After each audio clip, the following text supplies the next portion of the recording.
Integrated schooling പലപ്പോഴും പല സ്ഥലത്തും നമ്മൾ കേട്ടിട്ടുള്ള വേർഡാണ്. പരസ്യങ്ങളിലൊക്കെ ആയിട്ട് പലയിടങ്ങളിലും ഇപ്പോൾ കാണുന്നുണ്ട്. അപ്പോൾ എന്താണ് ഈ ഒരു ഇൻ്റഗ്രേറ്റഡ് സ്കൂളിംഗ്, അല്ലെങ്കിൽ അതുകൊണ്ട് എന്താണ് ഉദ്ദേശിക്കുന്നത്, എന്തൊക്കെയാണ് അതിൻ്റെ കാര്യങ്ങൾ, ഇതൊക്കെയാണ് ഈ ഒരു വീഡിയോയിൽ പറയാൻ പോകുന്നത്. എല്ലാവരും വീഡിയോ അവസാനം വരെ കാണുക. ചാനൽ സബ്സ്ക്രൈബ് ചെയ്യാത്തവർ സബ്സ്ക്രൈബ് ചെയ്യാം. അപ്പോൾ ഈ ഒരു ഇൻ്റഗ്രേറ്റഡ് സ്കൂളിംഗ് എന്ന് പറയുന്ന വേർഡ് വളരെ റീസെൻ്റ്ലി ആണ് ഇത്ര പരസ്യമായിട്ട് അല്ലെങ്കിൽ എല്ലാവരും കേട്ട് തുടങ്ങിയതെങ്കിലും ഒരുപാട് കാലം മുതലേ കേരളത്തിലുണ്ട്.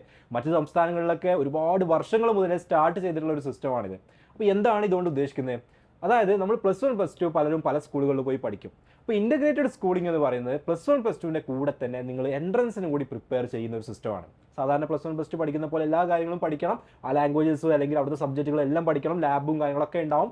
അതിൻ്റെ കൂടെ തന്നെ +2 കഴിഞ്ഞിട്ട് എഴുതാൻ പോകുന്ന എൻട്രൻസ് എക്സാമുകൾക്ക് വേണ്ടിയിട്ടുള്ള പ്രിപ്പറേഷൻ കൂടിയും അതിൽ ഇൻക്ലൂഡ് ചെയ്തിട്ടുണ്ടാവും. അപ്പം +2 കഴിഞ്ഞിട്ട് റിപ്പീറ്റ് ചെയ്യുക എന്ന് പറയുന്ന ഒരു സിസ്റ്റത്തിലോട്ട് പോവാതെ +2ൻ്റെ കൂടെ തന്നെ എൻട്രൻസ് എക്സാം എഴുതി ക്രാക്ക് ചെയ്യാനുള്ള പ്രിപ്പറേഷൻ +1 +2 ചെയ്യുന്നതിനെയാണ് നമ്മൾ ഇൻ്റഗ്രേറ്റഡ് സ്കൂളിംഗ് എന്ന് പറയുന്നത്. അപ്പോൾ സ്വാഭാവികമായിട്ടും ഇത്തരത്തിലുള്ള ഇൻ്റഗ്രേറ്റഡ് സ്കൂളുകൾ നടത്തുന്നത് കേരളത്തിലെയും അല്ലെങ്കിൽ ഇന്ത്യയിലൊക്കെയുള്ള ഫേമസ് ആയിട്ടുള്ള അല്ലെങ്കിൽ അത്യാവശ്യം അറിയപ്പെടുന്ന കോച്ചിങ് സെൻറ്റേഴ്സാണ്. ഈ കോച്ചിങ് സെൻറ്റേഴ്സ് പറയുമ്പോൾ എൻട്രൻസ് കോച്ചിങ് സെൻറ്റേഴ്സ്. അപ്പോൾ സാധാരണ നമ്മുടെ സ്കൂളുകളിൽ ഒരുപാട് ലിമിറ്റേഷൻ ഉണ്ട്. സ്കൂളുകളിൽ ആ ഒരു കരിക്കുലം കാര്യങ്ങളും സിലബസും കാര്യങ്ങളും കൃത്യമായിട്ട് തീർക്കണം. ലാബുകൾ ഉണ്ടാവും, extra curricular activities, arts, sports ഇങ്ങനെ കാര്യങ്ങൾ ഉണ്ടാവും, പിന്നെ ഒരുപാട് ലീവ് കാര്യങ്ങൾ അതൊക്കെ ഉണ്ടാവും. അപ്പോൾ അതുകൊണ്ട് തന്നെ സ്കൂളുകളിൽ ഇങ്ങനത്തെ ഒരു കാര്യം ഇംപ്ലിമെൻറ്റ് ചെയ്യുന്നതിന് ഒരുപാട് ലിമിറ്റേഷൻസ് ഉണ്ട്. പക്ഷേ സാധാരണ എന്ത് ചെയ്യും ചോദിച്ചാൽ കോച്ചിങ് ഇൻസ്റ്റിറ്റ്യൂട്ടുകൾ ഇതുപോലത്തെ പല സ്കൂളുകളുടെയും ബാച്ചുകൾ അവർ ഏറ്റെടുക്കും. പ്രൈവറ്റ് ആയിട്ടുള്ള CBSE അല്ലെങ്കിൽ എയ്ഡഡ് സ്കൂളുകളിലെ ഇങ്ങനെ പല ബാച്ചുകൾ എന്ത് ചെയ്യും അവർ ഏറ്റെടുക്കും. എന്നിട്ട് അവിടെ ക്ലാസ്സുകൾ കൊടുക്കുന്നത് ഇത്തരത്തിൽ എൻട്രൻസിൽ എക്സ്പേർട്ട് ആയിട്ടുള്ള ഫാക്കൽറ്റീസ് ആയിരിക്കും. അപ്പോൾ സ്വാഭാവികമായിട്ടും എൻട്രൻസിൽ എക്സ്പേർട്ട് ആയിട്ടുള്ള ഫാക്കൽറ്റീസ് ക്ലാസ് എടുക്കുന്നത് കൊണ്ട് തന്നെ അവർക്ക് എൻട്രൻസിൽ വേണ്ട കോച്ചിങ് കൂടെ അതിൻ്റെ കൂടെ കിട്ടും. ഈ ഒരു സിസ്റ്റത്തിനെയാണ് നമ്മൾ ഇൻ്റഗ്രേറ്റഡ് സ്കൂളിംഗ് എന്ന് പറയുന്നത്. ഇപ്പോൾ ഈ വർഷമൊക്കെ ഫുൾ A+ കിട്ടിയിട്ട് പോലും +1 സീറ്റ് ഇല്ലാതെ സ്ട്രഗിൾ ചെയ്യുന്ന വിദ്യാർത്ഥികളെയും അതിന് കരഞ്ഞിട്ട് പത്രമാധ്യമങ്ങളുടെ മുന്നിൽ ഇൻ്റർവ്യൂവിന് വന്നവരെയും അല്ലെങ്കിൽ പാരൻസിൻ്റെ കൺസേൺസും ഇതൊക്കെ നമ്മൾ അറിയുന്നതാണ്. എന്നെ കേട്ടുകൊണ്ടിരിക്കുന്നവരിൽ തന്നെ ഒരുപാട് പാരൻസ് ഉണ്ടാവും. നിങ്ങളുടെ മക്കൾ ഇപ്പോൾ +1 അഡ്മിഷൻ തേടി നടക്കുന്ന ആളുകൾ അല്ലെങ്കിൽ ഈ വർഷം +1 10th കഴിഞ്ഞ് +1 പോകാൻ നിൽക്കുന്ന ആളുകളുണ്ടെങ്കിൽ നിങ്ങൾ കൃത്യമായിട്ട് അറിയുന്നുണ്ടാവും അതിന് എത്രമാത്രം സ്ട്രഗിൾ ഉണ്ട് എന്നുള്ളത്. ഈവൻ ഫുൾ A+ ഉണ്ടെങ്കിൽ പോലും ഫുൾ A+ ഉള്ളവർക്ക് പോലും സയൻസിന് അഡ്മിഷൻ കിട്ടുന്നില്ല എന്നുള്ളൊരു സിറ്റുവേഷനിലോട്ടാണ് കേരളത്തിലെ അവസ്ഥ വരുന്നത്. പക്ഷേ ഇതേ സ്ഥാനത്ത് അപ്പുറത്ത് ഇൻ്റഗ്രേറ്റഡ് സ്കൂളുകളുണ്ട്. അപ്പോൾ ഈ ഇൻ്റഗ്രേറ്റഡ് സ്കൂളുകളിൽ പോയാൽ പോരെ എന്നുള്ളൊരു ഡൗട്ട് എല്ലാവർക്കും ഉണ്ടാവും. പക്ഷേ എന്തുകൊണ്ടാണ് ഈ ഇൻ്റഗ്രേറ്റഡ് സ്കൂളുകളിൽ എല്ലാവരും പോവാത്തത്? അപ്പോൾ ഞാൻ ഇതിൻ്റെ അഡ്വാൻറ്റേജസ് ഒക്കെ പറഞ്ഞു. എന്താണ് +1 +2 കൂടെ എൻട്രൻസ് കോച്ചിങ് കിട്ടും, +2ൻ്റെ കൂടെ റിപ്പീറ്റോ ചെയ്യാതെ നിങ്ങൾക്ക് നല്ലൊരു സ്ഥാപനത്തിൽ ഒരു എൻട്രൻസ് എക്സാം എഴുതി കയറാൻ പറ്റുന്ന രീതിയിലാണ് കോച്ചിങ് കാര്യങ്ങളൊക്കെ ഉണ്ടാവുക. എൻട്രൻസ് എക്സ്പേർട്ട് ആയിട്ടുള്ള ആളുകളായിരിക്കും ക്ലാസ് എടുക്കുക. ആ അഡ്വാൻറ്റേജസ് ഒക്കെ പറഞ്ഞു. പക്ഷേ എന്തുകൊണ്ടാണ് എല്ലാവരും പോവാത്തത്? ഒന്നാമത്തെ കാര്യം ഞാൻ നേരത്തെ പറഞ്ഞതുപോലെ തന്നെ കോച്ചിങ് ഇൻസ്റ്റിറ്റ്യൂട്ടുകളാണ് ഈ സ്ഥാപനങ്ങൾ നടത്തുക അല്ലെങ്കിൽ ഇങ്ങനത്തെ ബാച്ചുകൾ കണ്ടക്ട് ചെയ്യുന്നത്. അപ്പോൾ കോച്ചിങ് ഇൻസ്റ്റിറ്റ്യൂട്ടുകൾ നടത്തുമ്പോൾ തന്നെ അവർ എല്ലാ ആളുകളെയും നിങ്ങൾക്ക് ഫുൾ A+ ഉണ്ട് എന്നുള്ള ഒരൊറ്റ കാരണം കൊണ്ടൊന്നും എല്ലാവരെയും എന്ത് ചെയ്യില്ല, ആ ബാച്ചിലോട്ട് അക്കോമഡേറ്റ് ചെയ്യില്ല. കൃത്യമായിട്ടുള്ള സ്ക്രീനിങ് ടെസ്റ്റ് നടത്തി ക്വാളിറ്റി ഉള്ള സ്റ്റുഡൻസ് ആണെന്ന് എൻഷുർ ചെയ്തതിന് ശേഷം മാത്രമേ നല്ല സ്ഥാപനങ്ങൾ അവരുടെ ഇൻ്റഗ്രേറ്റഡ് ബാച്ചിലോട്ട് സ്റ്റുഡൻസിനെ എൻറോൾ ചെയ്യിപ്പിക്കുള്ളൂ. കാരണം എന്താ, അവരവിടെ കൊടുക്കാൻ പോകുന്ന എൻട്രൻസ് കോച്ചിങ് ആണ്. അതിലൂടെ നല്ല റിസൾട്ട് ഉണ്ടാക്കിയെങ്കിൽ മാത്രമേ നെക്സ്റ്റ് ഇയറിലോട്ടും അത് നല്ല രീതിയിൽ റൺ ചെയ്യാൻ അവർക്ക് പറ്റുള്ളൂ. നല്ല റിസൾട്ട്സ് ക്രിയേറ്റ് ചെയ്യണമെങ്കിൽ അവർ നല്ല ക്ലാസ്സുകൾ കൊടുത്തത് കൊണ്ട് മാത്രം കാര്യമില്ല, നല്ല സ്റ്റുഡൻസ് വരികയും വേണം. ഇപ്പോൾ കേരളത്തിൽ ഏകദേശം 68,000-ലധികം ആളുകൾക്ക് ഈ വർഷം ഫുൾ A+ ഉണ്ട്. ഈ 68,000 ആളുകളും വളരെ എക്സലൻ്റ് ആയിട്ടുള്ള ആളുകളല്ല എന്നുള്ളത് നമുക്ക് എല്ലാവർക്കും അറിയുന്നതാണ്. കാരണം അത്രയും ലിബറലാണ് ഈ വാല്യുവേഷൻ. സിലബസ് വളരെ ലൈറ്റാണ്. മാത്രമല്ല A+കൾ വാരിക്കോരി കൊടുക്കുക എന്നുള്ള സിസ്റ്റം വന്നിട്ടുണ്ട്. നല്ല കുട്ടികൾക്കും ഒരു അബോ ആവറേജ് ഉള്ള കുട്ടികൾക്കും ഒരുപോലെ ഫുൾ A+കൾ കിട്ടും എന്നുള്ളൊരു അവസ്ഥ വന്നിട്ടുണ്ട്. അതുകൊണ്ട് തന്നെ ഫുൾ A+ൻ്റെ ബേസിൽ ഇവരാരും ഇങ്ങോട്ടുള്ള അഡ്മിഷൻസ് കൊടുക്കില്ല. കാരണം ക്വാളിറ്റി അവിടെ എൻഷുർ ചെയ്യപ്പെടാത്തതുകൊണ്ട്. സോ ഇവരെന്ത് ചെയ്യും? എൻട്രൻസ് ടെസ്റ്റ് വെക്കും. ഇവരുടെ സ്ഥാപനങ്ങളിലോട്ടുള്ള +1 അഡ്മിഷന് വേണ്ടിയിട്ടുള്ള എൻട്രൻസ് ടെസ്റ്റ് വെക്കും. ആ എൻട്രൻസ് ടെസ്റ്റിൽ ടോപ്പിൽ വരുന്നവർക്ക് വേണ്ടി മാത്രമായിരിക്കും ഇങ്ങോട്ടുള്ള അഡ്മിഷൻ കൊടുക്കുക. മാത്രമല്ല ടോപ്പിൽ വരുന്നവർക്ക് നല്ല സ്കോളർഷിപ്പും കാര്യങ്ങളൊക്കെ കൊടുക്കുകയും ചെയ്യും, നല്ല കുട്ടികളെ കിട്ടാൻ വേണ്ടിയിട്ട്. അപ്പോൾ അതുകൊണ്ടാണ് എല്ലാവർക്കും ഇത്തരത്തിലുള്ള ഇൻ്റഗ്രേറ്റഡ് ബാച്ചുകളിൽ പോകാൻ പറ്റാത്തത്.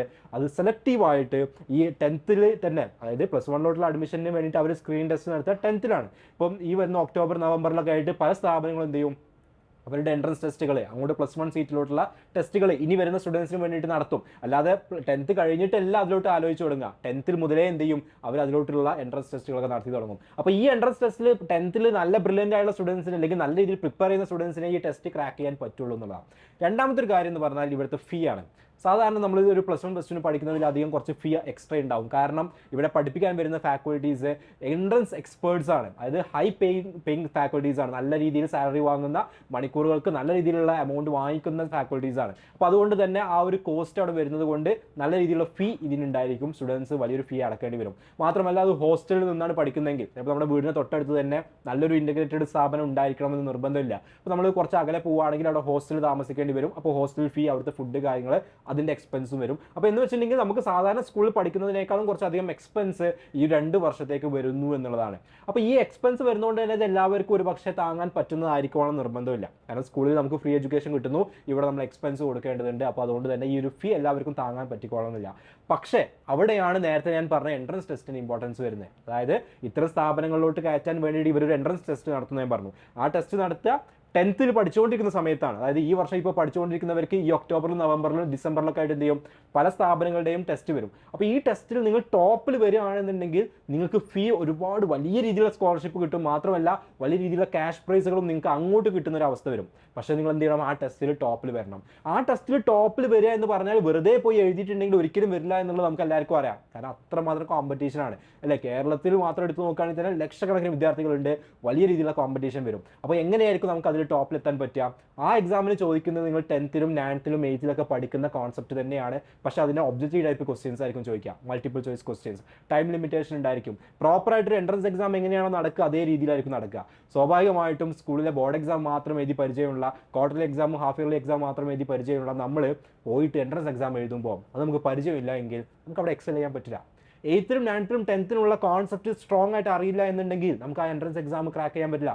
ഇനി ഇത് വെറുതെ അറിഞ്ഞാൽ മാത്രം പോരാ, അതിനൊരു ഒബ്ജക്റ്റീവ് ടൈപ്പ് എക്സാമിന്, ഒരു കോമ്പറ്റേറ്റീവ് എക്സാമിന് പറ്റുന്ന രീതിയിൽ ഉള്ള കാര്യങ്ങൾ നമ്മൾ പഠിച്ചിട്ടില്ല എങ്കിൽ, ആ രീതിയിൽ നമുക്ക് അതിനെ മനസ്സിലാക്കാൻ പറ്റിയിട്ടില്ല എങ്കിൽ സ്വാഭാവികമായിട്ട് നമുക്ക് ക്രാക്ക് ചെയ്യാൻ പറ്റില്ല. അതുകൊണ്ടാണ് അവരിങ്ങനെയുള്ള ടെസ്റ്റ് വെക്കുന്നത്. കാരണം ഞാനിപ്പോൾ പറഞ്ഞ കാര്യങ്ങളൊക്കെ ചെയ്തിട്ടുള്ള ഒരു സ്റ്റുഡൻറ്റ് ഉണ്ട് എങ്കിൽ, പ്രോപ്പറായിട്ട് 8th 9th 10th ഫൗണ്ടേഷൻ ഉണ്ട്, കോൺസെപ്റ്റ് അറിയാം, ഇതിൽ ഒബ്ജക്റ്റീവ് ടൈപ്പ് ക്വസ്റ്റ്യൻസ് എങ്ങനെ ക്രാക്ക് ചെയ്യണം എന്നറിയാം, ആ ടൈമിൻ്റെ അകത്ത് ക്വസ്റ്റ്യൻസ് മാനേജ് ചെയ്യാൻ അറിയാം, അങ്ങനെയുള്ള ഒരു സ്റ്റുഡൻറ്റ് ഉണ്ടെങ്കിൽ ആ സ്റ്റുഡൻറ്റ് ആയിരിക്കും അതിൽ ടോപ്പിൽ വരിക. അവന് എന്തായാലും എൻട്രൻസ് എക്സാമിന് നല്ല റിസൾട്ട് പ്രൊഡ്യൂസ് ചെയ്യാൻ പറ്റും. അപ്പോൾ അവനെ ആയിരിക്കും അവരെന്ത് ചെയ്യാൻ പോകുന്നത്, സെലക്ട് ചെയ്യാൻ പോകുന്നത്. അപ്പോൾ നമ്മുടെ മക്കൾ ശ്രദ്ധിക്കേണ്ട ഒരു കാര്യം, അടുത്ത വർഷവും ഇതേ അവസ്ഥ റിപ്പീറ്റ് ചെയ്യും. എല്ലാവർക്കും ഫുൾ എ പ്ലസുകൾ ഉണ്ടാവും. ഫുൾ എ പ്ലസുകാർക്ക് സീറ്റ് ഇല്ലാത്ത അവസ്ഥ വരും. പിന്നെ നമ്മൾ സ്ട്രഗിൾ ചെയ്യും, എന്ത് ചെയ്യണം എന്നറിയാതെ ഒരുപാട് കഷ്ടപ്പെടും. അപ്പോൾ നമ്മൾ ആദ്യം ആലോചിക്കുക, നമ്മളൊരു ഇൻ്റഗ്രേറ്റഡ് സ്കൂളിംഗ് പ്രോഗ്രാമിലോട്ട് പോകുന്നുണ്ടോ? കേരളത്തിൽ ഒരുപാട് സ്ഥാപനങ്ങൾ കണ്ടക്ട് ചെയ്യുന്നുണ്ട്, അതിൽ ബെസ്റ്റ് സ്ഥാപനം നിങ്ങൾ സെലക്ട് ചെയ്താൽ മതി. പക്ഷേ അങ്ങനെ ഒരു സിസ്റ്റത്തോട് നമ്മൾ പോകുന്നുണ്ടോ? അതായത് പ്ലസ് 1 പ്ലസ് 2 കൂടെ തന്നെ എൻട്രൻസ് പഠിച്ചിട്ട് റിപ്പീറ്റും ഇല്ലാതെ ഒരു പ്രൊഫഷണൽ കോളേജിലോട്ട്, പ്രൊഫഷണൽ കോഴ്സിലോട്ട് എൻ്റർ ചെയ്യാൻ നമ്മുടെ കുട്ടി ആഗ്രഹിക്കുന്നുണ്ടെങ്കിൽ ഇൻ്റഗ്രേറ്റഡ് എന്ന് പറയുന്ന, അല്ലെങ്കിൽ ഇൻ്റഗ്രേറ്റഡ് ബാച്ച് എന്ന് പറയുന്ന ഓപ്ഷൻ നമ്മൾ സെലക്ട് ചെയ്യുന്നുണ്ടോ ഇല്ലേ എന്നുള്ളത് എന്ത് ചെയ്യണം, നമ്മൾ ആദ്യം ഡിസൈഡ് ചെയ്യാം. ചെയ്യുന്നുണ്ട് എങ്കിൽ ഒരു 8ാം ക്ലാസ് മുതൽ നമ്മൾ അതിൻ്റെ പ്രിപ്പറേഷൻ സ്റ്റാർട്ട് ചെയ്യേണ്ടതുണ്ട്. 8th സ്റ്റാൻഡേർഡ് മുതൽ. ഇനിയിപ്പോൾ 10th പഠിച്ചുകൊണ്ടിരിക്കുന്നതെങ്കിൽ ഇനി നമുക്ക് ബാക്കിൽ പോയിട്ട് 8th സ്റ്റാർട്ട് ചെയ്യാൻ പറ്റില്ല. അറ്റ്ലീസ്റ്റ് 10th മുതലെങ്കിലും എന്ത് ചെയ്യാം, അതിന് സ്റ്റാർട്ട് ചെയ്യുക എന്നുള്ളതാണ്. അപ്പോൾ അതിന് സ്റ്റാർട്ട് ചെയ്യുക എന്ന് പറയുമ്പോൾ സ്കൂളിൽ പഠിക്കുന്ന കാര്യങ്ങൾ മാത്രമല്ല, അതിനെ കുറച്ചും കൂടെ ഒരു കോമ്പറ്റേറ്റീവ് എക്സാമിന് വേണ്ട രീതിയിൽ പഠിച്ചുകൊണ്ട് ഫൗണ്ടേഷൻ സ്ട്രോങ് ആക്കുക എന്നുള്ളത് വളരെ ഇമ്പോർട്ടൻ്റ് ആണ്. അപ്പോൾ ഞങ്ങളുടെ XandY ലേണിങ്ങിൻ്റെ ഫൗണ്ടേഷൻ കോഴ്സിൽ ഇങ്ങനെയുള്ള എക്സാമുകൾക്ക് വേണ്ടിയിട്ടുള്ള കോച്ചിങ്ങുകളും എക്സ്ട്രാ കോച്ചിങ്ങുകളൊക്കെ ഓൾറെഡി ഇൻക്ലൂഡഡ് ആണ്. ഇപ്പോൾ കഴിഞ്ഞ വർഷങ്ങളിലൊക്കെ കേരളത്തിൽ ഇത്തരം സ്ഥാപനങ്ങളിലോട്ടുള്ള ഇൻ്റഗ്രേറ്റഡ് സ്കൂളുകളിലോട്ടുള്ള അഡ്മിഷൻ ടെസ്റ്റുകളിൽ, സ്ക്രീനിങ് ടെസ്റ്റുകളിൽ ടോപ്പിൽ വന്നതിൽ ഒരുപാട് സ്റ്റുഡൻസ് നമ്മുടെ സ്റ്റുഡൻസ് ആയിരുന്നു. കാരണം നമ്മൾ 8th മുതലേ കണ്ടക്ട് ചെയ്യുന്ന ഈ ഒരു ഫൗണ്ടേഷൻ കോഴ്സിൽ അവർ ഓരോ ചാപ്റ്ററുകൾക്കും എഴുതുന്ന എക്സാമുകൾ ഒബ്ജക്റ്റീവ് ടൈപ്പ് എക്സാമുകളാണ്. ഒരു എൻട്രൻസ് എക്സാം നടത്തുന്ന, അല്ലെങ്കിൽ ഇവർ നടത്തുന്ന അതേ ഫോർമാറ്റിലുള്ള ഒരു ക്വസ്റ്റ്യനും അതിന് 4 ഓപ്ഷൻസും വരുന്ന രീതിയിൽ നെഗറ്റീവ് മാർക്കിങ്ങും ടൈം ലിമിറ്റേഷനും വെച്ചുകൊണ്ടുള്ള എക്സാമുകളാണ് ഇവർ ഓരോ ചാപ്റ്ററുകൾക്കും എഴുതുന്നത്. അപ്പോൾ അതുകൊണ്ട് തന്നെ ഓരോ സബ്ജക്റ്റുകളിലും ഇത് ഇവർ ഓൾറെഡി ഫെമിലറൈസ് ചെയ്തിട്ടുള്ള കാര്യമാണ്. ഫിസിക്സും കെമിസ്ട്രി, മാത്സ്, ബയോളജിയിലൊക്കെ ഇവർക്ക് ഓൾറെഡി അറിയാം എങ്ങനെ ഒരു കോമ്പറ്റേറ്റീവ് എക്സാമിന് വരുന്ന ഒബ്ജക്റ്റീവ് ടൈപ്പ് ക്വസ്റ്റ്യൻസ് ക്രാക്ക് ചെയ്യണമെന്നുള്ള കൃത്യമായിട്ടുള്ള ബോധം നമ്മുടെ കയ്യിൽ പഠിക്കുന്ന ഓരോ സ്റ്റുഡൻസിനും ഉണ്ട്. അതുകൊണ്ട് തന്നെ അവരെ സംബന്ധിച്ചിടത്തോളം അതൊരു കുഴപ്പമുള്ള കാര്യമല്ല ആ എക്സാം ക്രാക്ക് ചെയ്യുക എന്നുള്ളത്. അതിന് വേണ്ട കോൺസെപ്റ്റ് 8th 9th 10th ആയിക്കൊണ്ട് പ്രീവിയസ് ഇയറിൽ വന്നിട്ടുള്ള ക്വസ്റ്റ്യൻസ്, പല കോമ്പറ്റേറ്റീവ് എക്സാമുകൾ വന്ന ക്വസ്റ്റ്യൻസ് ഓൾറെഡി അവർ പ്രാക്ടീസ് ചെയ്തിട്ടുണ്ട്, ഓൾറെഡി അഡ്വാൻസ്ഡ് ആയിട്ട് അവർ പഠിച്ചിട്ടുണ്ട്. അപ്പോൾ അതുകൊണ്ട് അവർക്ക് അതൊരു ബുദ്ധിമുട്ടുള്ള കാര്യമായിരിക്കില്ല. മൂന്നാമത്തെ ഒരു കാര്യം, കേരള സിലബസിൽ പഠിക്കുന്ന സ്റ്റുഡൻസ് ഉണ്ടെങ്കിൽ, എനിക്കറിയാം കേരള സിലബസ് SCERT ബേസ്ഡ് ആണ്. പക്ഷേ ഇത്തരം സ്ഥാപനങ്ങൾ കണ്ടക്ട് ചെയ്യുന്ന എക്സാമുകളെല്ലാം NCERT ബേസ്ഡ് ആയിരിക്കും. കാരണം നിങ്ങൾ ഇനി പ്ലസ് 1 പ്ലസ് 2 പഠിക്കാൻ പോകുന്നത് NCERT സിലബസ് ആണ്. NCERTയിലാണ് പ്രോപ്പർ ആയിട്ടുള്ള കണ്ടന്റും കാര്യങ്ങളും അതിന് ഫ്ലോയും എല്ലാം ഉള്ളത്. കേരള സിലബസിൽ ഒരുപാട് ലൈറ്റർ ആക്കിയിട്ടുള്ള ഒരു വേർഷനാണുള്ളത്. NCERTനേക്കാളും ഒരുപാട് സിലബസ് ഒഴിവാക്കി, അല്ലെങ്കിൽ ഒരുപാട് പോർഷൻസ് കട്ട് ചെയ്തിട്ടുള്ള സിലബസ് ആണ് SCERTയിലുള്ളത്. സ്വാഭാവികമായിട്ടും ഇവർ NCERT ബേസ് ചെയ്തുള്ള ക്വസ്റ്റ്യൻസ് ചോദിക്കുമ്പോൾ കേരള സിലബസിലുള്ള സ്റ്റുഡൻസിന് അത് ക്രാക്ക് ചെയ്യാൻ പറ്റാതെ പോകും. കാരണം ഒരുപാട് കാര്യങ്ങൾ പഠിച്ചിട്ടുണ്ടാവില്ല. പക്ഷേ നമ്മുടെ ഫൗണ്ടേഷൻ കോഴ്സിൽ SCRTയും NCRTയും മിക്സ് ചെയ്തുകൊണ്ട് രണ്ടിലെയും കണ്ടന്റ് കവർ ചെയ്യുന്നതുകൊണ്ട് തന്നെ കേരള സിലബസിലുള്ള ഒരു സ്റ്റുഡൻ്റ് ആണെങ്കിൽ പോലും നമ്മുടെ ഈ ഒരു ഫൗണ്ടേഷൻ കഴിയുന്നതോടുകൂടി അവർക്ക് ആ ഒരു എൻട്രൻസ് എക്സാം ക്രാക്ക് ചെയ്യാൻ പറ്റുമെന്നുള്ളതാണ്. അപ്പോൾ ഇത് നമ്മൾ എപ്പോഴും പറയാറുള്ള ഒരു കാര്യമാണ്, നിങ്ങൾ NCRT ഫോളോ ചെയ്യണം എന്നുള്ളത്. പക്ഷേ അത് ഒരു സ്റ്റുഡൻറ്റ് ഒറ്റയ്ക്ക് ഇരുന്ന് പഠിക്കുക എന്നുള്ളത് പോസിബിൾ അല്ല.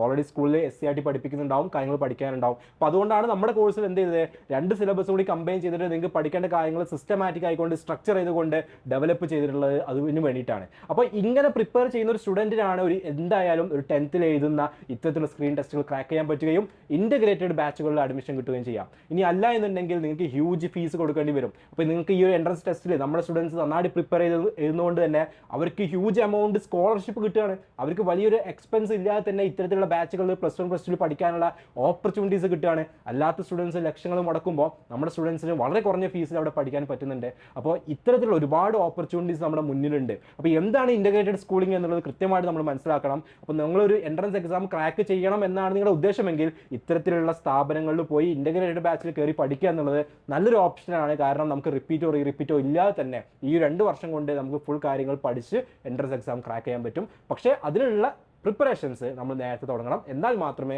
ഇത്തരം ബാച്ചുകളിൽ പോയി പഠിക്കാൻ നമുക്ക് പറ്റുള്ളൂ. മാത്രമല്ല അത്തരത്തിലുള്ള ബാച്ചുകളിൽ നിങ്ങളുടെ കൂടെ പഠിക്കുന്ന സ്റ്റുഡൻസും ഇത്തരത്തിൽ ബ്രില്യൻ്റ് ആയിട്ടുള്ള കേരളത്തിലെ ബെസ്റ്റ് സ്റ്റുഡൻസ് ആയിരിക്കും. അപ്പോൾ അവരുടെ കൂടെ പഠിക്കുമ്പോൾ നിങ്ങൾ പഠിപ്പിക്കാൻ വരുന്ന ബെസ്റ്റ് ഫാക്കൽറ്റീസ് കൂടി ആകുമ്പോൾ നമുക്ക് കിട്ടുന്ന ഒരുപാട് അഡ്വാൻറ്റേജസ് ഉണ്ട്. അപ്പോൾ ആ കാര്യങ്ങളെല്ലാം കൺസിഡർ ചെയ്തുകൊണ്ട് തന്നെ നിങ്ങൾ ഒരു ബുദ്ധിപരമായിട്ടുള്ള തീരുമാനം എടുക്കുക. ഇനിയുള്ള കാലത്ത് കോമ്പറ്റീഷൻ ഹൈ ആകാൻ പോവുകയാണ്. സോ സാധാരണ നോർമൽ ആയിക്കൊണ്ട് പഠിച്ചു പോവുക എന്നുള്ളൊരു കാര്യം ഇനിയുള്ള കാലത്ത് വളരെ ടഫായിരിക്കും. അപ്പോൾ ഇത്തരത്തിലുള്ള കോമ്പറ്റീഷനെ ഫേസ് ചെയ്യാനുള്ള കാര്യങ്ങൾ നേരത്തെ സ്റ്റാർട്ട് ചെയ്യുക. ഫൗണ്ടേഷനോട് കൂടി തന്നെ ഇത്തരം സ്ഥാപനങ്ങളിലൂടെ എത്തിപ്പെടാൻ വേണ്ടിയിട്ട് നിങ്ങളുടെ മക്കളെ സജ്ജമാക്കുക. Thank you.